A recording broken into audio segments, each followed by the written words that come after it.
चंद्रवीर जी मथुरा से। राधे राधे। राधे राधे महाराज जी, आपके चरणों में कोटि कोटि प्रणाम। गुरु जी, हम भगवान शिव की, भगवान कृष्ण की, भगवान राम की पूजा एवं जप करते हैं एवं माँ भगवती का भी जप पूजा करते हैं, तो क्या हमें सभी का नाम जप पूजा करके सभी को संतुष्ट करना चाहिए या किसी एक को ही भजें? क्योंकि एक ही देखो साधे सब साधे। प्रारंभ में क्या होता है, भक्ति का यही स्वरूप होता है जो आपने जो वर्णन किया। प्रारंभ में सबकी भक्ति का स्वरूप यही होता है। जब हम कक्षा 5 में पढ़ते थे तो शिव चालीसा, दुर्गा चालीसा, हनुमान चालीसा, ये सब एकत्रित कर, क्योंकि हमारा प्रारंभिक जो भक्ति का कदम होता है वो इसी तरह से चलता है। जो हमारे प्रियता में भगवान के नाम रूप आते गए, उनकी आराधना करते गए, इसके बाद चयन होता है गुरु का। जो रंग लाने वाली बात होती है वो होती है कि जैसे हम विविध चालीसाएं पढ़ी, विविध नाम कीर्तन किए, भगवान की कथा, तो उसके फल स्वरूप मुझे सदगुरुदेव मिले। फिर सदगुरुदेव ने जो नाम दिया, सदगुरुदेव ने जो इष्ट बताया, उसको पकड़ लिया। अब हम आराधना सबकी करते हैं, लेकिन प्यार सदगुरुदेव के बताए हुए नाम और उपास्य देव पर है। जैसे एक पतिव्रता पत्नी अपने देवर, ननंद, सास ससुर सबकी सेवा करती है, पर पति के लिए, क्योंकि वो पति के सब हैं, उसका पर्सनल प्यार किसी से नहीं है, पर्सनल प्यार अपने पति से है। अब ये आ गया रंग प्रेम का, समझ रहे ना? ऐसे ही हम सब देवी देवता भगवान की आराधना करते हैं और मांगते हैं कि हमारे प्रभु में प्रेम हो। अब वो प्रभु कौन गुरुदेव ने आपको दिए वो देखो। जैसे गोस्वामी जी ने विनय पत्रिका में सबकी विनय की और सिया राम चरणों में प्रेम मांगा। जैसे अपने लोग कुछ भी तो सबका फल किशोरी किशोर जो लाडली लाल के चरणों में प्रेम।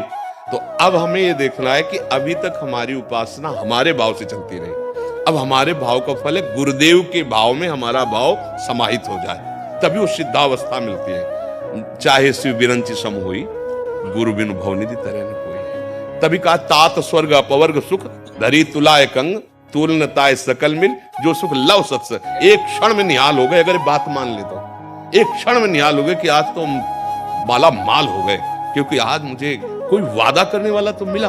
वृंदावन में बैठ के वादा करे कि तुम डरो मत, पकड़ लो हमारी बात पकड़ लो, हो जाए। तो ऐसे जिसे हम भगवान की विविध नाम रूपों की आराधना करते हैं, वो व्यर्थ नहीं है, पर उसका फल होगा सिद्ध सदगुरुदेव की प्राप्ति। और सदगुरुदेव प्रदत्त मार्ग भगवान को अधीन कर लेता है। आप खुद हृदय में देखो, अभी प्रियता कहां है, प्रेम कहां है आपका? आप नहीं ढूंढ पाओगे। शरीर में भी प्रेम है, परिवार में भी प्रेम है, भगवान के विविध नाम रूपों में भी है, तो अभी वो प्रेम नहीं हुआ। जब सबकी ममता ताग बटोरी, मम पद मन ही बांध, वो काम गुरुदेव करते हैं। तो भगवान से प्रार्थना करो कि आपसे बड़ा कोई गुरुदेव है नहीं, आप कृपा करके मुझे आदेश अंदर से करो कि मैं आपके किस नाम रूप में आसक्त हो जाऊं। वो शिव रूप है या राम रूप है या वही है, दूसरे नहीं है। दुर्गा, काली, अम्बा, जो भी कहो वो एक ही है। बस एक जगह लग जाने पे फिर आनंद की अनुभूति होती है। जैसे भगवती अम्बा पार्वती जी तपस्या कर रही थी भगवान शिव को पति रूप में प्राप्त करने के लिए हिमालय में, तो भगवान शिव ने उनकी प्रीति परीक्षा के लिए सप्त ऋषियों को भेजा। सप्त ऋषि आए, आतिथ्य सत्कार किया भगवती अम्बा ने, क्योंकि ऋषि महात्मा आए तो अर्घ्यपात दिया। अम्बा से पूछा कि आप इतना कठोर तप कर रहे हैं सूखे पत्ते खाकर। अपर्णा, भगवती अपर्णा नाम से सूखे पत्ते भगवान शिव की प्राप्ति के लिए पा रही थी। सूखे पत्ते में क्या दम होती है? घोर तपस्या। तो उनका आप किस लिए इतनी कठोर तपस्या कर रहे हैं? तो उनका आप लोग हमारी बात सुनकर हंसेंगे। हंसने का मतलब कि कहां मैं और कहां अगाध बोध संपन्न भगवान शिव। उनका शिव में ऐसा क्या है? क्योंकि भगवान शिव ने ही भेजा था। चिता की भस्म लगाते हैं, मुंडों की माला है, ना कोई महल है, ना कोई सोने का श्रृंगार, ना कोई ऐसा क्या सुविधा है? चिता भस्मा लेपो गरल मसनम दिग्बट धरो जटाधारी कंठे भुजगपतिहारी पशुपति कपाली भूतेशो, क्या है? अम्बा की दृष्टि बदल गई। देखो, प्रीति से कहते हैं। उन्होंने कहा आप लोगों का मत हमने सुना। सप्तऋषि ने कहा देखो आपको नाराज होने की जरूरत नहीं, तपस्या करने की जरूरत। आपको दूल्हा दिला देते बैकुंठनाथ विष्णु भगवान। सब माता जी ने कहा कि आपको मैं अपने हृदय की बात बताती हूं। कोटि जन्म लग रगर हमारी और बरौं संभुनता राव को। ये है बात आखिरी जो प्रीति की है। करोड़ों बार जन्म लूंगी और हर बार तपस्या भगवान शिव के लिए करूंगी और उन्हीं को पति रूप में वरण करूंगी। माना महादेव में कोई गुण नहीं है, विष्णु में सब गुण है, लेकिन जिसका मन जिससे रम जाता है उसको उसी से काम है। ये आई रंग उपासना की। तो अब आप देख लीजिए, आप अपने प्रभु से प्रार्थना कीजिए। प्रीति एक से होती है, वो एक ही है। तो जब तक हम नहीं जानते तब तक बहुत रूपों में उसका हम आराधन करते हैं, पर प्रीति एक से करके बहुत रूपों में उसकी भावना कर लेते हैं। जैसे गोपीजन श्याम सुंदर से प्यार करते हैं तो कह रहे जित देखूं तित श्याममयी।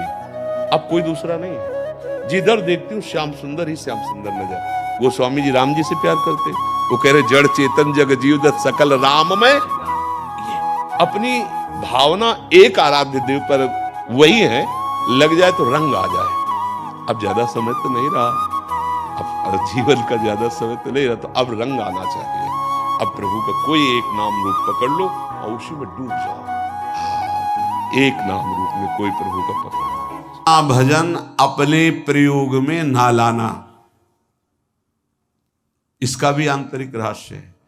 अपने प्रयोग में आप शरीर को लेकर के बोलेंगे, अगर स्वरूप को लेकर तो प्रयोग की कोई वहां जरूरत ही नहीं।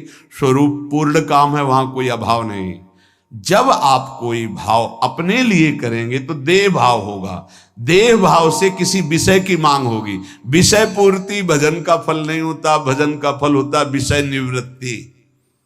बहुत जोर की बात है, कैसे समझ में आए। अपने भजन का भी फल अपने लिए नहीं, दूसरों से कुछ चाह रखना तो बात ही जाने दो। भजन से भी कोई अन्य सुख की चाह नहीं हुई। क्या चाहिए? भजन ही बनता रहे, भजन का फल भजन बनता रहे, खूब निरंतर जप करते रहे। 7वां, किसी भी मान सम्मान कीर्ति पद प्रतिष्ठा के मिलने पर हृदय का असंतुष्ट हो जाना, यह हरि कृपा पात्र का लक्षण होता है। प्रणाम नमस्कार जय हो तो हृदय में असंतुष्ट हो जाना चाहिए। कोई किंचन मात्र अभिमान न उदय हो जाए। प्रभु बचाओ, ये माया की चकाचौंध से बचा लो नाथ। कौन सा अपराध बन गया कि आपकी जय की जगह यहां हमको ऐसा सुनना पड़े। मान प्रतिष्ठा कीर्ति जिसके लिए बड़े बड़े लालायित रहते, हरि कृपा पात्र को विष की तरह चुभती है। और 8वां, किसी भी प्राणी समुदाय से संबंध ना रखते हुए सब पर दया की भावना, सब पर कृपा की भावना, सब पर करुणा मैत्री पर किसी से ममता नहीं। ये सूत्र बहुत व्यवहार में प्रयोग करने योग्य है। सबसे करुणा और मैत्री पर किसी से ममता नहीं। करुणा तो करी भरत जी ने, मैत्री भी की मृग से, पर ममता रहित नहीं रहे। ममता कर ली तो अगला जन्म हिरण का हो गया। ममता नहीं रखनी। निर्ममो निरहंकारा, करुणा मैत्री तो करनी है, जैसे इसमें आदेश है, गीता में जी आदेश है अद्वेष्टा सर्वभूतान मैत्र करुणैव च, पर निर्ममो निरहंकारा, ये साधक की चतुरता है। प्राणी मात्र पर दया कृपा करुणा मैत्री, पर ममता नहीं। ममता किसी से, और यहां करुणा मैत्री ये तो गायब हो गई, केवल ममता रह गई है।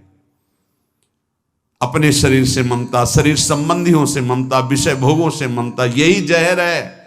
संबंध में ये ममता ही जहर है, विचारों में अहंकार जहर है, कर्मों में ये आसक्ति जहर है। इसी जहर को मिटा दे तो जीवन मुक्त महापुरुष कर्म करते हुए, विषय सेवन करते हुए, वार्ता करते हुए, विचार करते हुए, बिल्कुल जहर रहित उसका जीवन हो गया।